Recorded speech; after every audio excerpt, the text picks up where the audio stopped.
Chapter number 2 માં કે જેનું નામ છે જૈવિક વર્ગીકરણ, એમાં આપણે ફૂગ સૃષ્ટિના જુદા જુદા વર્ગોનો અભ્યાસ કરી રહ્યા છીએ. અગાઉ આપણે આસ્કોમાઇસેટિસ અને બેસિડિયોમાઇસેટિસ એમ બે વર્ગોનો અભ્યાસ કર્યો છે. આજના વિડિયો લેક્ચરમાં આપણે બાકીના ફૂગ સૃષ્ટિના બે વર્ગોની ચર્ચા કરવાના છીએ. એમાંથી એક વર્ગ છે બેસિડિયોમાઇસેટિસ અને બીજો વર્ગ છે ડ્યુટરોમાઇસેટિસ. આ બંને વર્ગમાં સમાવેશિત ફૂગના અહીંયા મેં ઉદાહરણ પણ લખેલા છે. તો આપણે સર્વપ્રથમ શરૂઆત કરીએ છીએ બેસિડિયોમાઇસેટિસ વર્ગની. મિત્રો ટોપિક સારો છે, સમજી શકાય તેવો છે, થોડું ધ્યાન રાખીશું. ઉદાહરણ તરીકે કઈ કઈ ફૂગનો સમાવેશ બેસિડિયોમાઇસેટિસમાં થાય છે, આ ઉદાહરણ પણ યાદ રાખજો, પૂછી શકાય. જેમાં એગેરિકસ, જેને આપણે સામાન્ય રીતે મશરૂમ કહીએ છીએ, જે તમે તમામ વિદ્યાર્થીઓએ જોયેલું છે. આ ઉપરાંત અંગારિયા રોગ માટે જવાબદારી એવી ફૂગ યુસ્ટિલાગો અને ઘેરુ, જેની ચર્ચા અગાઉ આપણે કરી ચૂક્યા છીએ. તો ઘેરુ નામના રોગ માટે પક્સિનિયા જે ફૂગ જવાબદાર છે. આમ એગેરિકસ, યુસ્ટિલાગો અને પક્સિનિયા જેવી ફૂગનો સમાવેશ બેસિડિયોમાઇસેટિસ વર્ગમાં થાય છે.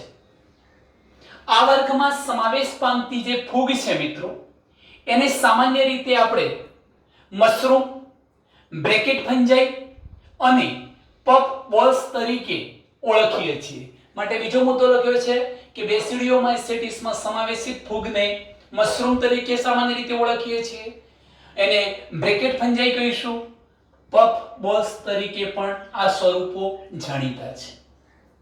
સર્વપ્રથમ એના નિવાસસ્થાનની વાત કરીએ છીએ તો આ વર્ગની જે વિવિધ પ્રકારની ફૂગ છે કયા કયા નિવાસસ્થાનોમાં રહી શકે. તો મિત્રો પહેલો મુદ્દો કે તેઓ જમીનમાં કે જ્યાં લાકડાના ગોળવા પડેલા હોય. લાકડાના ગોળવા એટલે શું? સામાન્ય રીતે આપણે લાકડાનો ટુકડો લઈએ છીએ તો એનું પ્રકાંડ નળાકાર હોય છે અને પરિણામ સ્વરૂપે એનો જે કપાયેલો ભાગ છે, છેડાનો ભાગ, એ ગોળ શેપમાં તમને દેખાય છે, રાઉન્ડ શેપમાં, ગોળાકાર. એ ખુલ્લા ભેજ પામેલા આવા જે લાકડાના ગોળવા છે એના પર એ જોવા મળી શકે. એટલે જમીનમાં, હું અહીંયા નિવાસસ્થાન લખું છું કે જમીનની વાત કરતો હું, તો જમીનમાં એ કઈ જગ્યાએ જોવા મળશે? લાકડાના ગોળવા પર. ગોળ કપાયેલો ભેજયુક્ત ભાગ, એને આપણે શું કહીશું મિત્રો? લાકડાના ગોળવા. આ ઉપરાંત એમ કહી શકું મિત્રો કે જે વનસ્પતિનું થડ છે, ઝાડ છે, એ ઝાડના થડ પર, એટલે ટૂંકમાં એનું મુખ્ય જે પ્રકાંડ, જાડું પ્રકાંડ છે, જ્યાં એની છાલ થોડીક ઉખડી ગયેલી હોય, જ્યાં ભેજનો સતત સંગ્રહ થઈ શકતો હોય, ભીનાશ હોય, એવી જગ્યાએ એ ઝાડના થડ પર પણ જોવા મળે છે. અને આ ઉપરાંત એ વનસ્પતિ દેહની અંદર પરોપજીવન પણ ગુજારે છે. તો મિત્રો ઝાડના થડ પર, એટલે હું ટૂંકમાં લખીશ, થડ પર હોઈ શકે અને અન્ય વનસ્પતિ દેહમાં તે પરોપજીવી તરીકે પણ જીવન ગુજારે છે. આનું ઉદાહરણ તો તમે જોઈ શકો છો કે યુસ્ટિલાગો નામની જે ફૂગ છે, અંગારિયા રોગ માટે જવાબદાર છે વનસ્પતિઓમાં, તો એ પણ પરોપજીવી ફૂગ થઈ. ઘેરુ માટે પક્ષીનિયા જવાબદાર છે, એ પણ પરોપજીવી ફૂગ થઈ. તો ખાસ કરીને એનું નિવાસસ્થાન આ થશે, લાકડાના ગોળવા પર, ભીના જ્યાં થડ હતા એના પર, અને કેટલીક વખત એ વનસ્પતિના દેહમાં પરોપજીવી તરીકે પણ જીવન ગુજારતી હોય છે. હવે ખાસ કરીને બેસિડિયોમાઇસેટિસ વર્ગની આ જે તમામ ફૂગ છે એ મોટા ભાગે શાખિત હોય છે, શાખાઓ ધરાવતી, શાખિત. અને આ ઉપરાંત પડદાયુક્ત અથવા પડદામય હોય છે. તો આનો અર્થ આપણે એવો કરી શકીએ કે ધારો કે આપણે આ પ્રકારની ફૂગ બતાવીએ છીએ, અગાઉ પણ મેં આ પ્રકારનું સ્વરૂપ બતાવ્યું છે, આને આપણે શાખિત કહીશું. અને એની અંદર, એના કવકક્ષેત્રની અંદર તમે જોઈ શકો છો કે આ પ્રકારના પડદાઓ વિટપ આવેલા હોય છે અને પરિણામે જ બહુકોષ કેન્દ્રીય સ્થિતિ નથી જોવા મળતી, પરંતુ એક કોષ કેન્દ્રીય સ્થિતિ જોવા મળે છે. તો શાખિત અને પડદામય કવકજાળ એવું કહી શકાય. શાખિત અને પડદામય કવકજાળ જોવા મળે છે. ચલો મિત્રો, ત્યાર પછીના મુદ્દાની આપણે ચર્ચા કરીએ છીએ. આ બેસિડિયોમાઇસેટિસ વર્ગની તમામ ફૂગની અંદર સામાન્ય રીતે અલિંગી બીજાણુઓ જોવા નથી મળતા. અલિંગી બીજાણુઓ જોવા નથી મળતા એટલે અગાઉ આપણે કહી ચૂક્યા છીએ, કોનિડિયા ચલ અચલ બીજાણુ, અલિંગી પ્રજનનથી ઉત્પન્ન થયેલા એકકીય બીજાણુ એ હોતા નથી. એટલે બેસિડિયોમાઇસેટિસ વર્ગમાં અલિંગી બીજાણુઓ સામાન્ય રીતે જોવા મળતા નથી.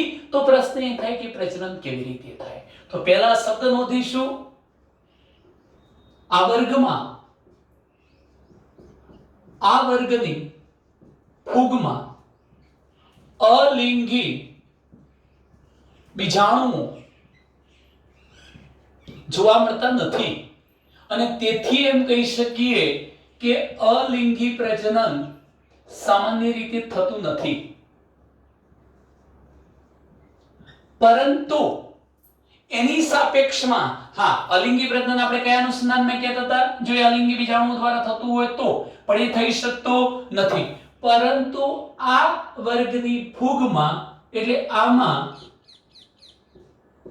અવખંડન દ્વારા, કઈ ક્રિયા?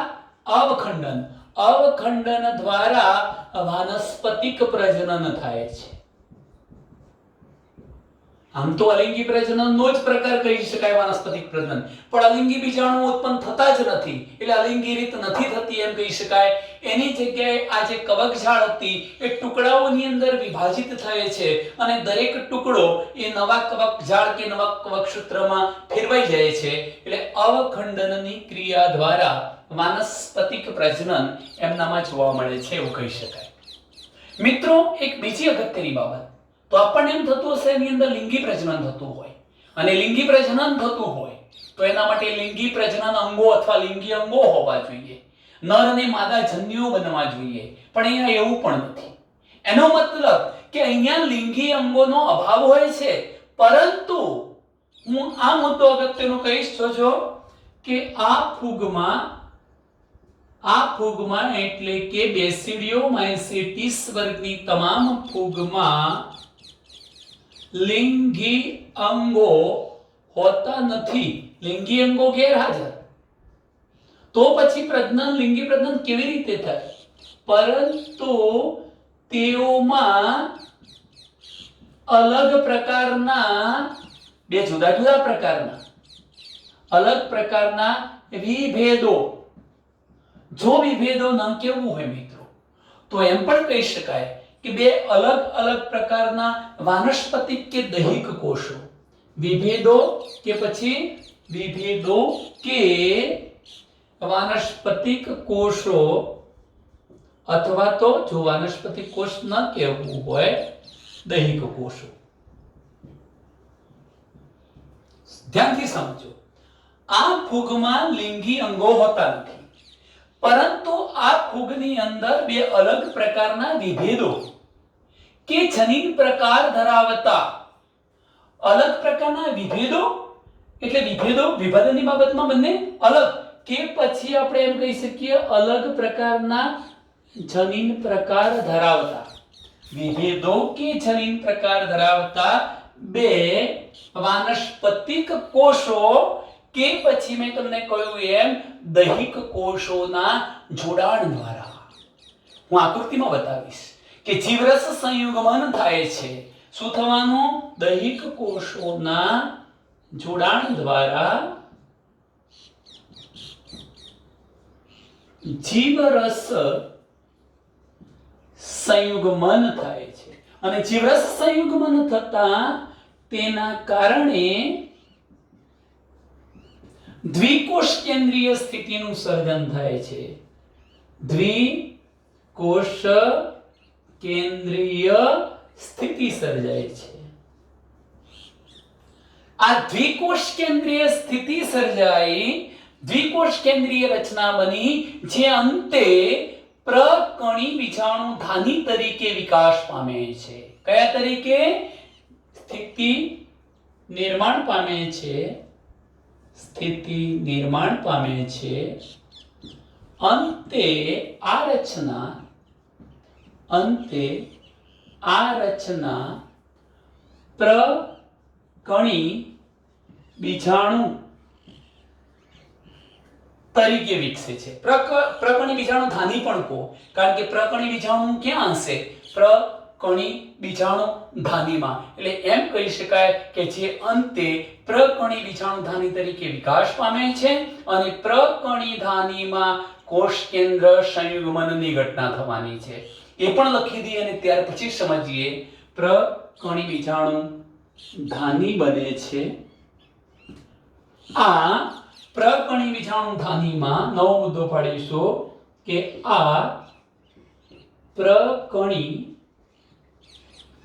બીજાણુ ધાનીમાં એક અગત્યની ઘટના બનવાની છે. કોષ કેન્દ્ર સંયુગ્મન થવાનું છે. કોષ કેન્દ્ર સંયુગ્મન થાય, અંતે શું થવાનું? છેવટે અર્ધીકરણ થાય અને અર્ધીકરણ થતા એકકીય પ્રકણી બીજાણુ બની જાય છે.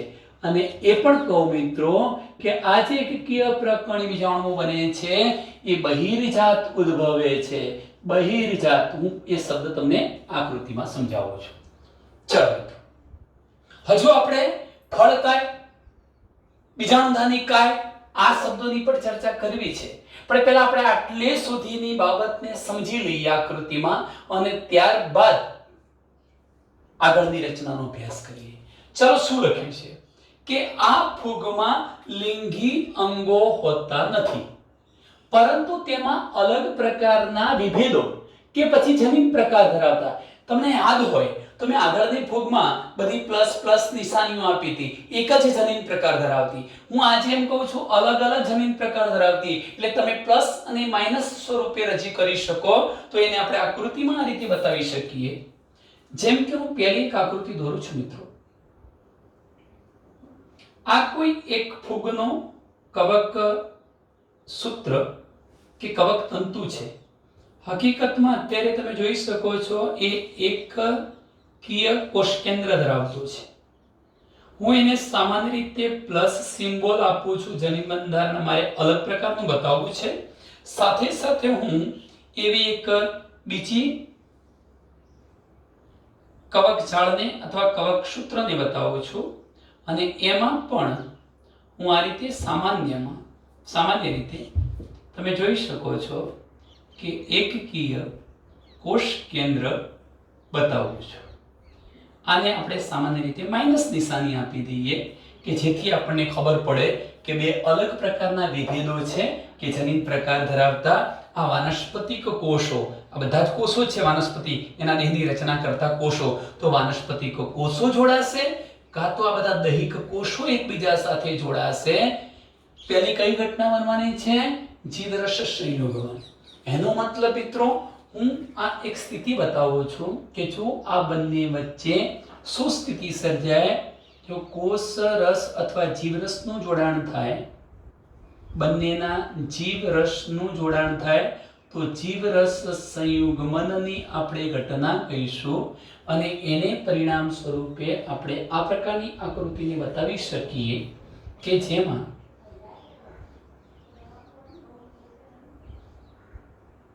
તમે જોઈ શકો છો કે મેં આ બધા એકકીય, હાલ તો એકકીય કોષ કેન્દ્રો બતાવ્યા છે. આ બે નજીક આવવાથી શું થાય છે?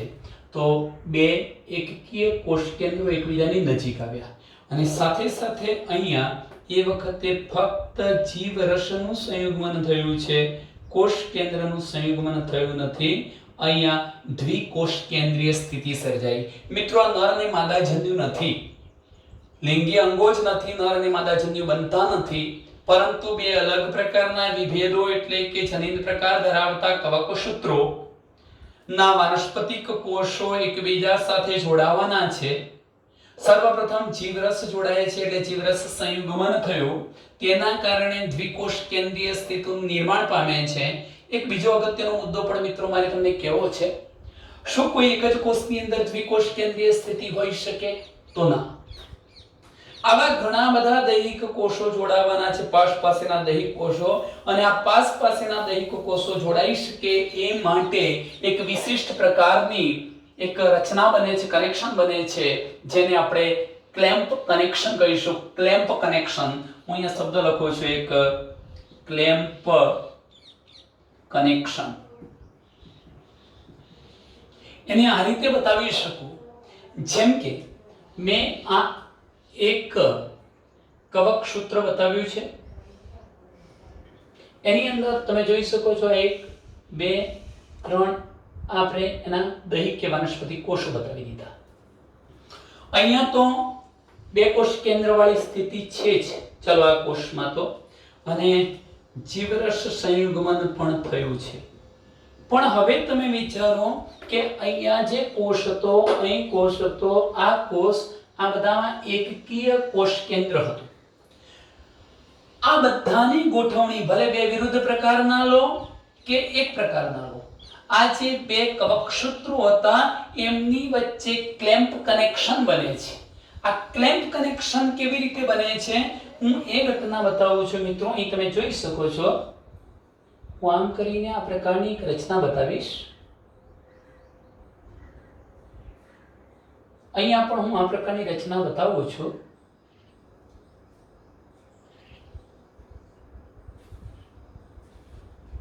તમે જોઈ શકો છો કે આ પ્રકારના ક્લેમ્પ કનેક્શનના કારણે શું થાય કે નજીકના કોષમાં રહેલું જે કોષ કેન્દ્ર અને જીવરસ હતો એ કયા આવી શકે, અહીં પણ આવી શકે, અહીંથી આ અહીં જઈ શકે, તેમજ આ કોષ કેન્દ્ર એકકીય અહીં પણ આવી શકે, આ એકકીય કોષ કેન્દ્ર ત્યાં પણ જઈ શકે. એટલે એક જ માયસેલિયમની અંદર તમને ઘણી બધી જગ્યાએ દ્વિકોષ કેન્દ્રીય સ્થિતિ જોવા મળી શકે.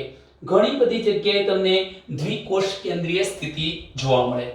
એ વખતે ફક્ત ને ફક્ત જીવરસ સંયુગ્મન જ થયું હશે, કોષ કેન્દ્ર સંયુગ્મન થયું હોતું નથી. જો મિત્રો તમારે આ મુદ્દાનો ઉલ્લેખ નથી કરવો તો બિલકુલ સાદી ભાષામાં તમે સમજી શકો છો કે બે અલગ પ્રકારના વિભેદો કે જનીન પ્રકાર ધરાવતા બે કવકસૂત્રોના દૈહિક કોષ કે પછી વાનસ્પતિક કોષો એકબીજાની નજીક આવીને જોડાઈ જાય છે.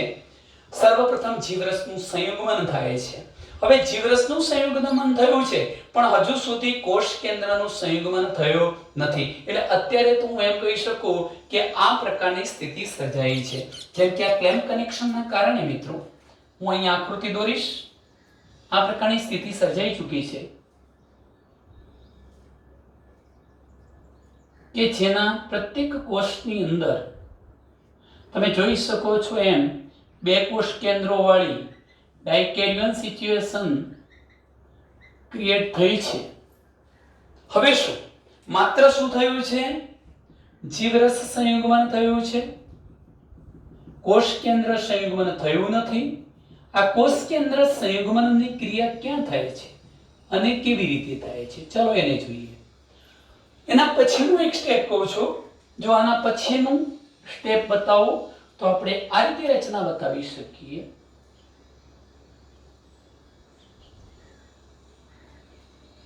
બધી ચેમ્બર બતાવી દીધી. હું અહીંયા અમુક જગ્યાએ આ પ્રકારની રચનાઓ બતાવું છું, બરોબર ધ્યાનથી સમજજો. આપણા માટે આ રચનાઓ ખૂબ જ અગત્યની છે.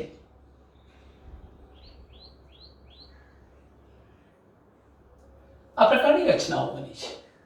અત્યાર સુધી આપણે કર્યું છે શું? જોઈ શકો છો કે દ્વિકોષ કેન્દ્રીય સ્થિતિ, દ્વિકોષ કેન્દ્રીય સ્થિતિ, દ્વિકોષ કેન્દ્રીય સ્થિતિ. માની લો કે ક્યાંક એકકીય સ્થિતિ પણ હોઈ શકે, પણ દ્વિકોષ કેન્દ્રીય સ્થિતિ હતી.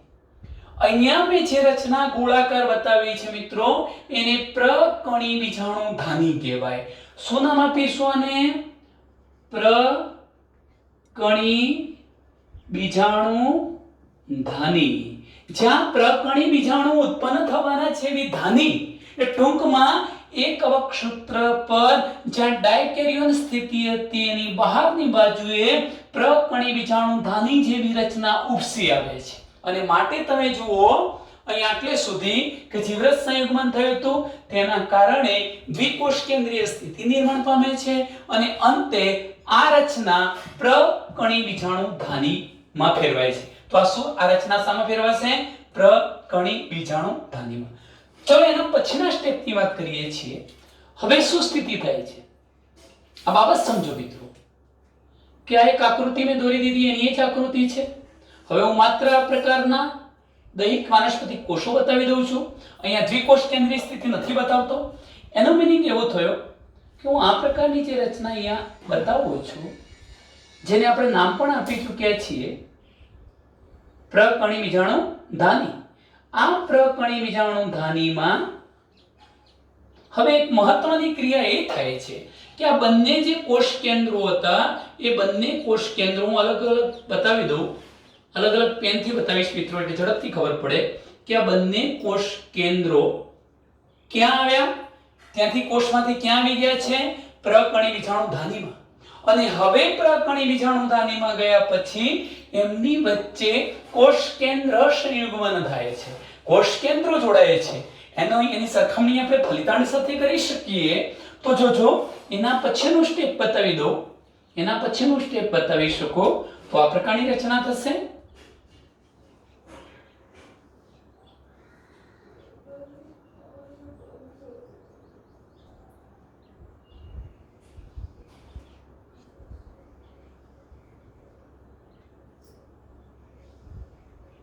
આ પ્રકારની રચના બની અને હવે અહીંયા તમે જોઈ શકો છો શું થઈ ગયું?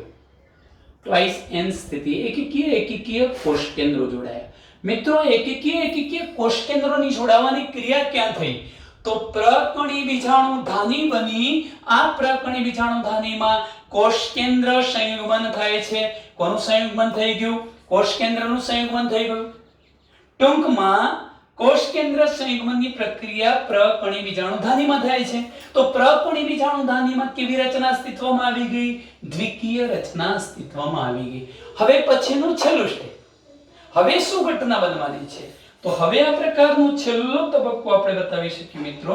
અહીં જોઈ શકો છો તમે કે હું આકૃતિમાં, ચલો ઉપર દોરીશ મિત્રો થોડું. હું આને આ રીતે બતાવું છું. આ પ્રકારની એક આકૃતિ દોરી છે. ઓકે, આ બધા એના શું છે? કવક સૂત્રના કોષો છે. અત્યારે મેં કોષ કેન્દ્ર અંદર બતાવ્યું નથી. એક રચના બતાવી હતી, એ શું હતું? પ્રકણી બીજાણુ ધાની. અને પ્રકણી બીજાણુ ધાનીની અંદર દ્વિકીય કોષ કેન્દ્ર હતું. આ દ્વિકીય કોષ કેન્દ્ર હવે અર્ધીકરણની ક્રિયા કરે છે અને અર્ધીકરણની પ્રક્રિયા કરે એટલે 4 એકકીય બીજાણુઓ બનાવી દેશે. કેવી રીતે બનાવે છે જુઓ. પણ આ રચના અગત્યની એટલા માટે છે કે હું આવું દોર્યા પછી 1 2 3 4 આ પ્રકારની રચના બતાવું છું. અહીં પણ આ બીજી, ત્રીજી રચના, ચોથી રચના આપણે કરી બતાવીશું.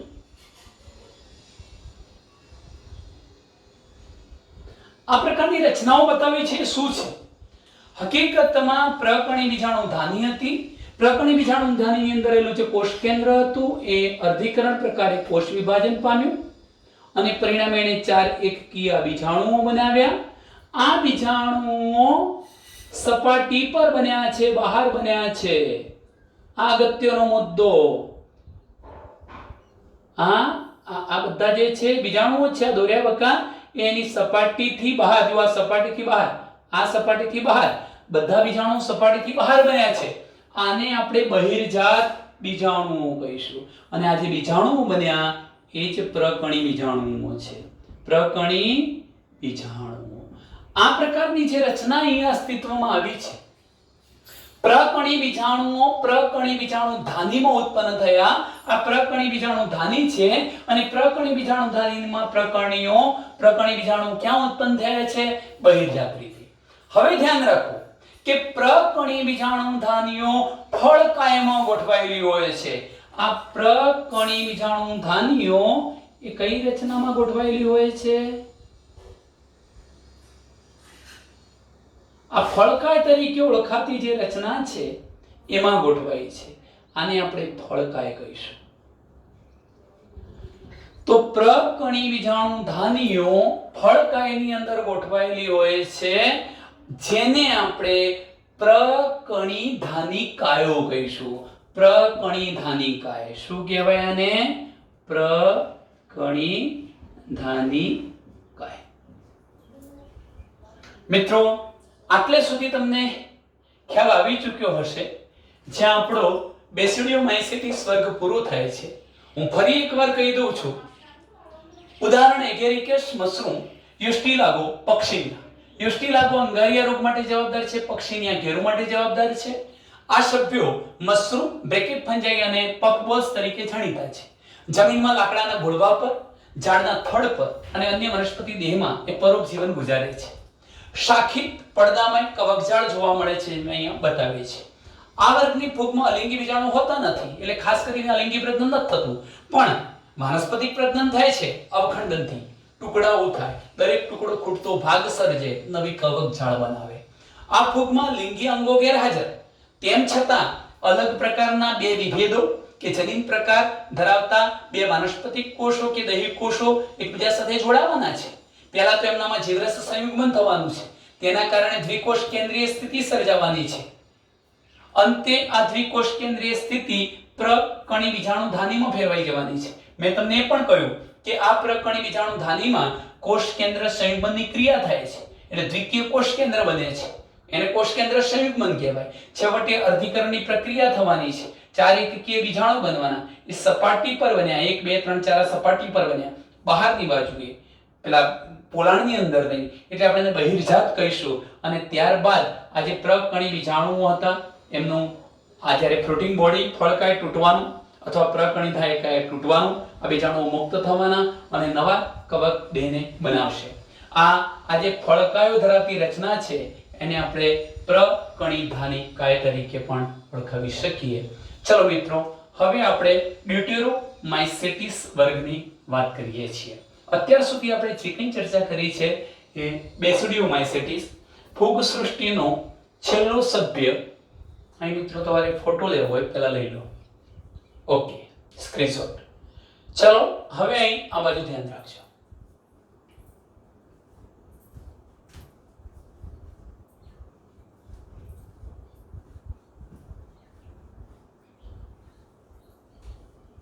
ચલો અહીંથી આપણે નોંધીશું આ મુદ્દાઓને.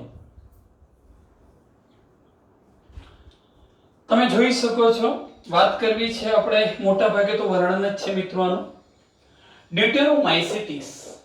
ડ્યુટેરોમાઇસેટિસ ની અંદર સમાવિષ્ટ જે સભ્યો છે એમાં ઉદાહરણ તરીકે પહેલા આલ્ટરનેરિયા, કોલિટોટ્રાઇકમ અને ટ્રાઇકોડમાં પોલિસ્પોરમ કે અન્ય હોઈ શકે એવી ફૂગનો સમાવેશ થાય છે.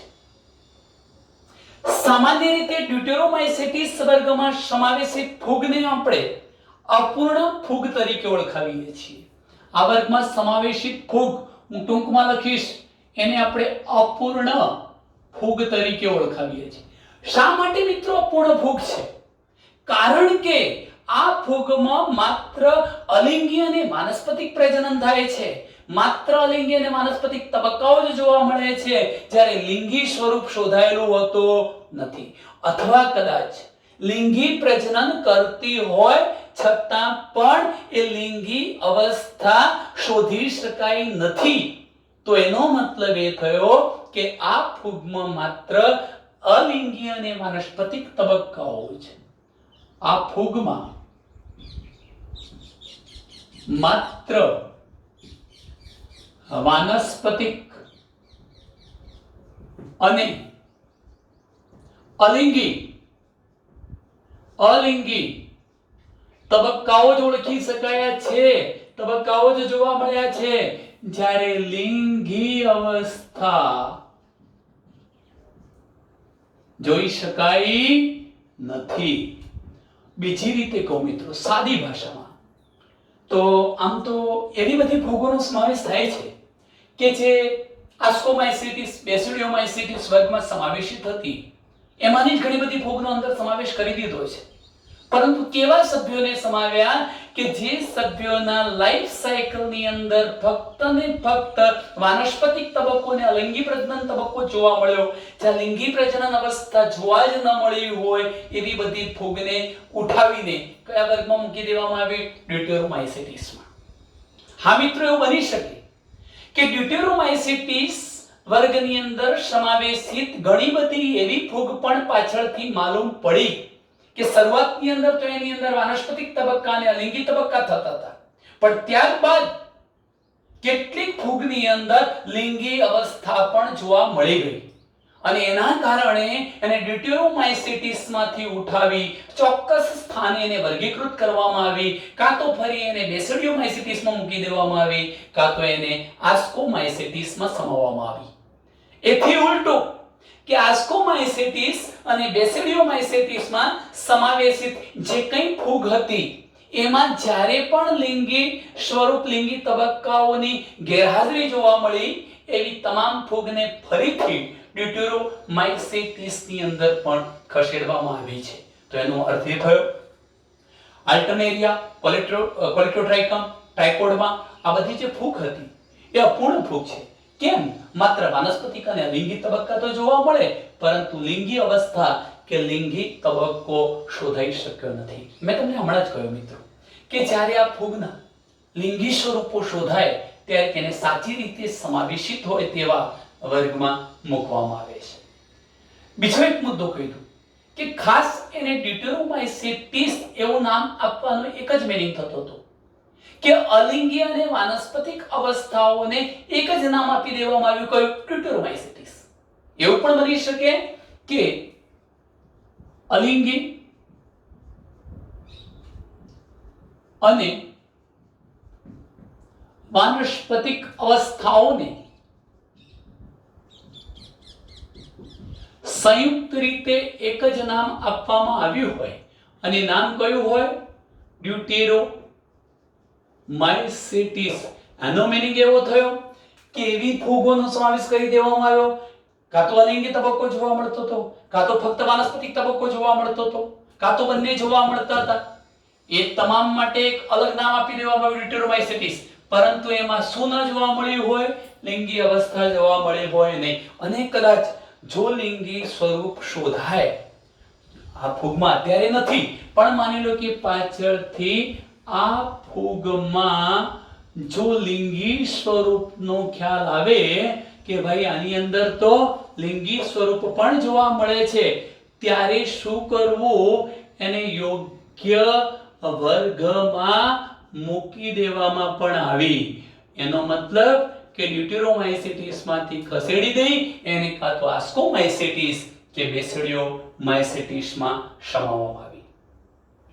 હવે મિત્રો અહીં ધ્યાન રાખજો કે જ્યારે તેમની વચ્ચેની કડીઓ સ્વીકૃત બની ત્યારે આ ફૂગની સાચી ઓળખ થઈ અને ડ્યુટેરોમાઇસેટીસ વર્ગમાં ખસેડી દેવામાં આવી. એ શું કહેવા માંગે છે? બેસિડિયોમાઇસેટીસ, આસ્કોમાઇસેટીસ અગાઉ જોઈ ગયા આપણે, ફાયકોમાઇસેટીસ અત્યારે જોઈએ છે ડ્યુટેરોમાઇસેટીસ. આ બધા વર્ગમાં સમાવેશિત જે ફૂગો હતી, જ્યારે એમનામાં એવું માલુમ પડ્યું કે અહીંયા લિંગી સ્વરૂપની હાજરી પણ છે, તો એને ઉઠાવીને ડ્યુટેરોમાઇસેટીસમાં મૂકવામાં આવી અને ભૂલથી ડ્યુટેરોમાઇસેટીસમાં મૂકેલી જે ફૂગની અંદર લિંગી સ્વરૂપ જોવા મળતું હતું એના આધારે મેં તમને કહી દીધું બેસિડિયોમાઇસેટીસમાં સમાવી. મિત્રો બોલવામાં થોડી ભૂલ થઈ છે, અહીં ધ્યાન રાખજો.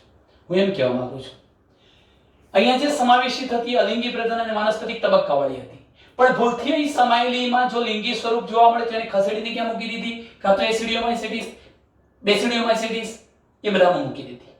અને જો બેસિડિયોમાઇસેટીસ ને આસ્કોમાઇસેટીસમાં મૂકેલી જે ફૂગ હતી એની અંદર લિંગી અવસ્થા ન જોવા મળી હોય તો એને ખસેડીને શામાં મૂકી દેવામાં આવી? ડ્યુટેરોમાઇસેટીસમાં. એવું સમજાવી શકાય. આ વર્ગના સભ્યોની ચોક્કસ અવસ્થાઓ શોધાય ત્યારે ઘણીવાર તેને આસ્કોમાઇસેટીસ કે બેસિડિયોમાઇસેટીસમાં મૂકવામાં આવી. હવે જોજો મિત્રો, ડ્યુટેરોમાઇસેટીસ વર્ગની ફૂગ કણી બીજાણુ તરીકે ઓળખાતા અલિંગી બીજાણુઓ દ્વારા પ્રજનન કરે છે. અલિંગી પ્રજનન તો કરે છે, પણ કયા બીજાણુ? એમનામાં અલિંગી પ્રજનન કણી બીજાણુ, આગળ સમજાવી ચૂક્યો છું મિત્રો, કોનિડિયા કણી બીજાણુઓ દ્વારા કરે છે. અચલ બીજાણુ જેને પક્ષમાં કે કશા નથી ધરાવતા, એ પણ યાદ રાખજો. બીજાણુ બે પ્રકારના હતા, લિંગી અને અલિંગી. અલિંગી બીજાણુ કણી બીજાણુ. અલિંગી પ્રજનનથી કણી બીજાણુ ઉત્પન્ન કરશે, જેના અંકુરણથી પાછો એકકીય ફૂગનો દેહ સર્જાઈ જશે મિત્રો. આ ફૂગની અંદર કવકજાળ પડદાયુક્ત શાખિત, આના જેવી છે, મેં દોરી છે. કવકજાળ પડદાયુક્ત અને શાખિત હશે. અને ત્યાર પછીના અગત્યના મુદ્દાની ચર્ચા કરીએ મિત્રો, તો ખાસ કરીને તેઓ કેવા છે? તો કેટલાક મૃતોપજીવી છે અને કેટલાક મૃતોપજીવી છે, મૃતદેહોમાંથી પોષણ મેળવે છે, અને કેટલાક પરોપજીવી તરીકે પણ વર્તે છે. સાથે સાથે આ વર્ગના જે સભ્યો છે એ ખનિજ તત્વોના અથવા ખનિજોના ચક્રીયકરણમાં મદદરૂપ થાય. એનો મતલબ કે પર્ણો વગેરેનું વિઘટન કરવું, એની અંદર આવેલા ખનિજ પોષક તત્વોને જમીનની અંદર લઈ જવા, ફરી કેટલીક ફૂગે ખનિજ પોષક તત્વોનું શોષણ કરાવી મૂળને પ્રાપ્ત કરાવે. આમ ખનિજ તત્વોનું ચક્રીયકરણ કરવામાં પણ એ મદદરૂપ થાય છે મિત્રો. અને તેમાંની કેટલીક ફૂગ પણ એવી પણ છે કે જે નકામા પદાર્થોનું વિઘટન કરે છે, એટલે વિઘટક તરીકે પણ વર્તે છે. તો કેટલીક ફૂગ નકામા પદાર્થોનું શું કરે છે? વિઘટન અને વિઘટક તરીકે વર્તે છે. તો મિત્રો ખાસ આટલા જ મુદ્દા છે. ડ્યુટેરોમાઇસેટિસમાં ઓલ્ટરનેરિયા, કોલિટોડ ટ્રાઇકોડર્માનો સમાવેશ થાય. અપૂર્ણ ફૂગ તરીકે ઓળખાવીએ છીએ. આ ફૂગમાં માત્ર વાનસ્પતિક અને અલિંગી તબક્કા જોવા મળે, લિંગી અવસ્થા જોઈ શકાતી નથી. અલિંગી અને વાનસ્પતિક અવસ્થાઓને એક જ સંયુક્ત નામ આપી દેવામાં આવ્યું છે, ડ્યુટેરોમાઇસેટિસ. આ ફૂગમાં લિંગી સ્વરૂપ જો શોધાય ત્યારે એને ત્યાંથી ઉઠાવી અને આસ્કોમાઇસેટિસ કે બેસિડિયોમાઇસેટિસમાં મૂકી દેવામાં આવે. એથી ઉલટું કે આસ્કોમાઇસેટિસ અને બેસિડિયોમાઇસેટિસ વર્ગમાં જ્યારે ફૂગની અંદર લિંગી સ્વરૂપની ગેરહાજરી જોવા મળશે ત્યારે એને ઉઠાવી ડ્યુટેરોમાઇસેટિસની અંદર મૂકવામાં આવશે. અલિંગી પ્રજનન કરે છે એ કણી બીજાણુઓ દ્વારા કરે છે. કેટલાક મૃતોપજીવી તરીકે વર્તે છે, કેટલાક પરોપજીવી તરીકે વર્તે છે. ખનિજ તત્વોનું ચક્રીયકરણ કરવામાં ભાગ લે છે. નકામા પદાર્થોનું વિઘટન કરશે, વિઘટક તરીકે પણ વર્તે છે.